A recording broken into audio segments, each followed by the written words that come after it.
أهلا بكم أعزائي ومتابعي المشاهدين. شاهد بالتفاصيل: هيفاء وهبي تحرر محضرا ضد نقابة المهن الموسيقية. تقدمت الفنانة هيفاء وهبي ببلاغ إلى الأجهزة الأمنية ضد نقابة المهن الموسيقية بعد امتناعها عن تنفيذ حكم قضائي صادر لصالحها بمنحها تصريح الغناء داخل مصر. وجاء الحكم الصادر من محكمة القضاء الإداري في الطعن رقم 49062 لسنة 79 قاف بإلغاء قرار نقابة المهن الموسيقية بعدم منح هيفاء وهبي تصريح الغناء وإلزام الجهة الإدارية بالمصروفات وأتعاب المحاماة.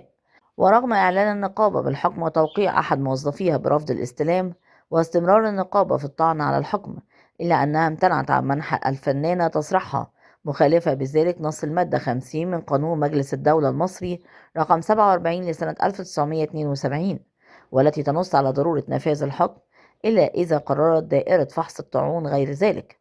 وعليه توجه محامي الفنانة المستشار شريف حافظ إلى قسم الشرطة لتحرير محضر إثبات حالة تمهيدا لاتخاذ الإجراءات القانونية ضد النقابة لمخالفتها حكم المحكمة وامتناعها عن هيفاء وهبي وحقها القانوني في الغناء.